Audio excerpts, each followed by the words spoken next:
National Programs as a recognized resource on effective communication strategies and tactics. His first book, Jackass in a Hailstorm, Adventures in Leadership Communication, was recently published and is available at Amazon.com. Please welcome the leadership communications expert, Tim Hayes.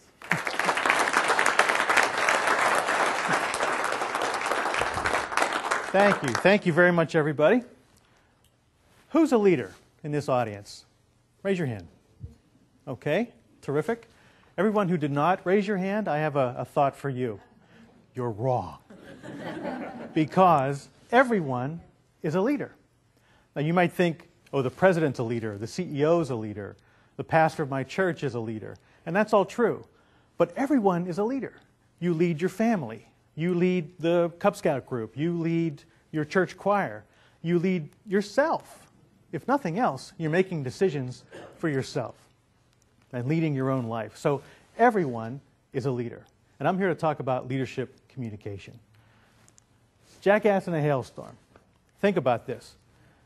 This poor animal, this poor creature is out there and he's getting hit with hail pellets. It's a bad place to be. He's helpless, hopeless, friendless, and clueless.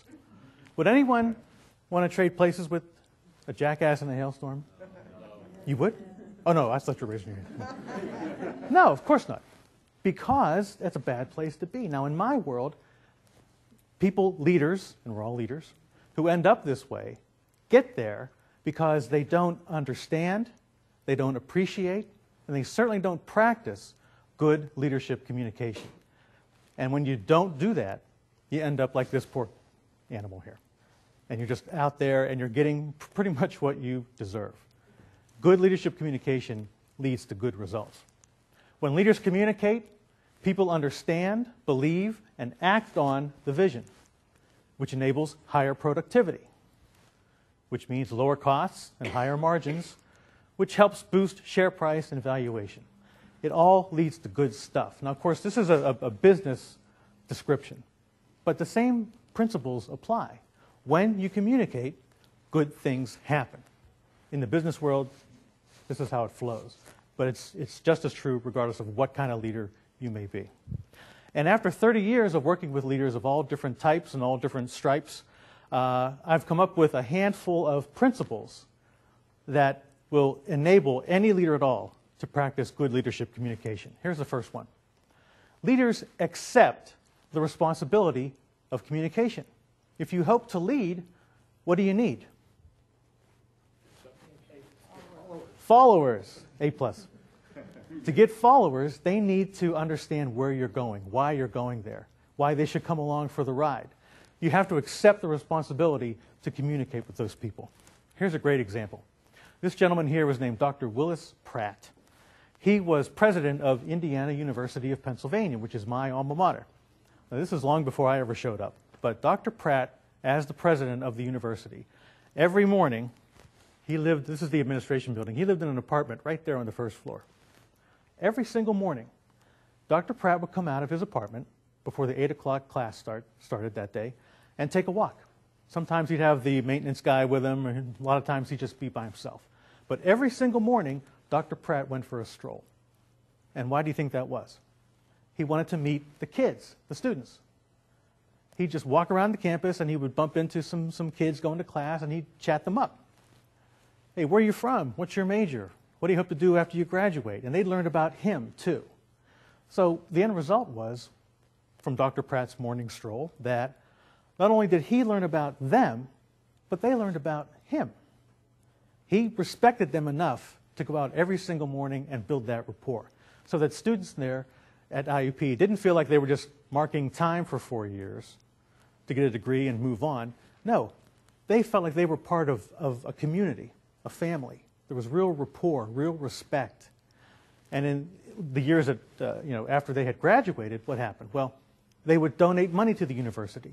They would take interns from IUP wherever they were working after they had gone out into the business world. They sent their kids to IUP. All these good things happened because Dr. Pratt took the time to take a walk every morning and get to know them.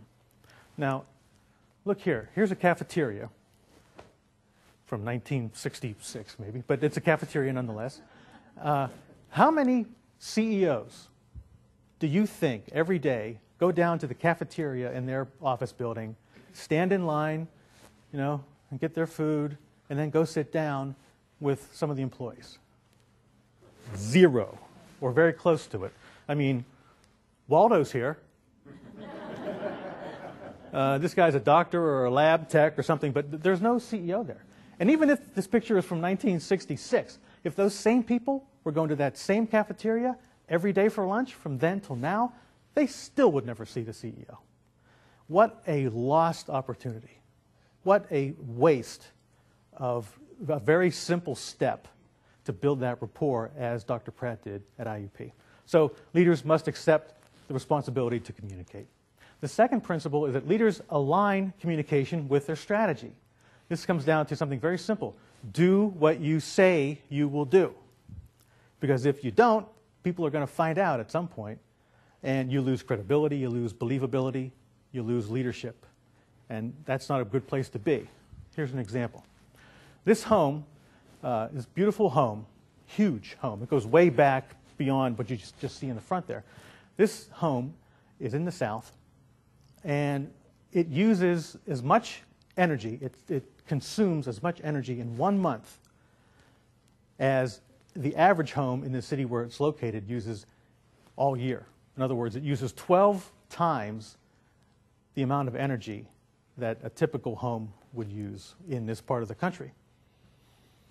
It's about the most ungreen, uncarbon footprint friendly house you can think of. Any guesses who owns this house? Al Gore. Now, where I'm sitting, forget the politics, forget global warming, all that, This is just about communication and positioning yourself. In my world, this guy has a real big problem because he is the most vocal environmentalist you can think of. Yet he doesn't live the way he says. He's not doing what he says he's going to do. And that's a problem. That's a problem as a communicator and as a leader. Now, on the opposite side, Pepsi has a slogan out. They say, do some good, do good. And they are putting their money where their mouth is. Pepsi is accepting, they started this about 2 years ago. They accept ideas from consumers. We'd like to build a new baseball field. The local symphony needs some help. Things that make the community stronger and better. You send those ideas into Pepsi, and they evaluate them, and they're actually giving out funding and helping things happen at the local level. They are doing good, not just talking about doing good. One of the biggest examples was a few months ago when they donated $1.3 million to the Gulf region after the BP oil spill. So again, putting their money where their mouth is. The Aquafina bottle there, that's produced by Pepsi, and they were the first, if not the first, I'm not sure about that, but they were one of the first to actually change the packaging. That bottle uses 50% less plastic than it used to. So again, they're changing things externally, working with customers to build communities, and they're changing the way they do their business internally as well. They are doing what they say they're going to do. They're aligning their communication with their strategy. The third idea is that leaders amass meaningful messages. You can send out every message in the world, but if it doesn't mean something to the recipient, it's a waste. They don't get it. I spent a week one afternoon with a couple of entrepreneurs who were telling me about this software that they had come up with. It was wonderful. They were great people, nice people. But this software was built for franchise owners. Say you own a McDonald's restaurant locally. You benefit from the global brand of McDonald's, which drives business into your restaurant, but you're also a local entrepreneur. So you may want to sponsor the Little League team, or you may want to have senior night, or you may want to have just better efficiency inside your own restaurant for scheduling and training and that sort of thing.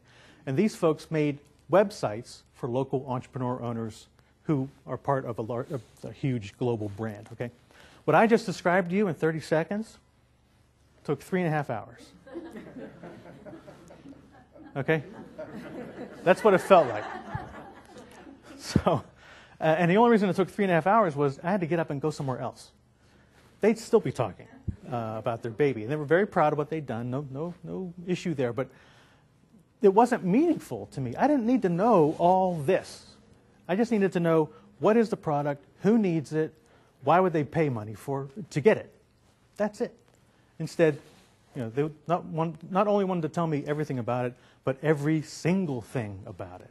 It wasn't meaningful.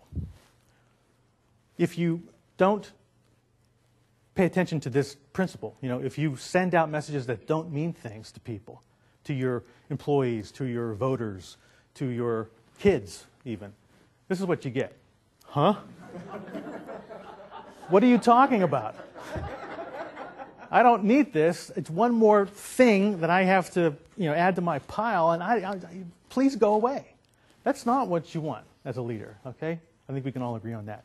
But if you do it the right way and take the time and commit the respect and do the work to understand your audience and what they need to hear, what they will have meaning to them, you get someone like this. Look how happy he is. Whoops, sorry.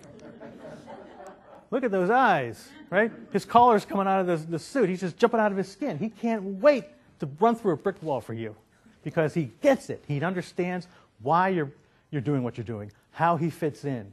The messages mean something to him. Boy, he's just a happy, happy guy, and that's what you want. The last idea is that leaders announce their messages with passion. People can smell insincerity, token, going through the motions kind of thing a mile away. They know if you don't believe it, they won't believe it.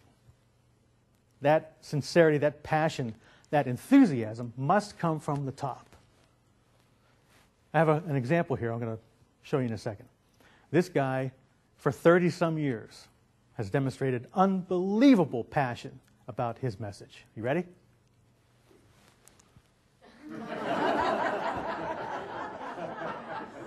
There he is. He's 63 years old. He still has a little, candy striper shorts and his little tank top and his tennis shoes. But Richard Simmons, for 30-some-odd years, maybe longer, has had a single message, and he conveys it with unbelievable passion. What's his message? Anybody? Just shout it out. Health. Health. You can get healthy and have fun in the process, right? That's what he's all about. And God bless him. This is in Times Square in New York City. Other people are dressed. It's chilly. They got sweaters and sweatshirts on, and he's out there in his shorts. God love him. But there's no way you can ever deny that he's passionate about his message. Another example, not quite as flamboyant perhaps, is Michael Eisner at Disney. He was made chairman of the board and CEO of the Disney Company in the late 1980s, when Disney was about to be split up and sold off into pieces. Animation was going to be sold. Film production was going to be sold off. The parks were going to be sold off. There was going to be no Disney Company anymore. This guy came in, the board made him CEO, and things changed. He realized what they had, the assets they had, and the great new assets that they could build. And the parks and the movies and everything was working together. I write annual reports for a living. That's part of what I provide for my clients. The one annual report every year that I couldn't wait to get my hands on and read was Disney's because of his letter, his chairman's letter. He sat down every Thanksgiving and hand wrote the letter. And it talked about his family, and it talked about how the ideas would percolate inside the company that turned into the movies and turned into the rides at the parks. It was so family-oriented and so warm, just like the Disney Company is supposed to be. So his passion came through for years and years and years, and they achieved double-digit revenue increases for over a decade every year. That's not easy to do. So leaders accept the responsibility to communicate. They align their communications with strategies. They amass meaningful messages, and they announce those messages with passion. And here's why. Leaders need followers. Those folks need information. The secret to great leadership is good communication. It's as simple as that. When you have good leadership communication, it leads to higher performance, higher margins, and higher valuation. Whether it's in a business setting or in any other kind of setting, good leadership communication produces great results. I'm Tim Hayes, a leadership communications expert. It's been my pleasure to talk with you tonight.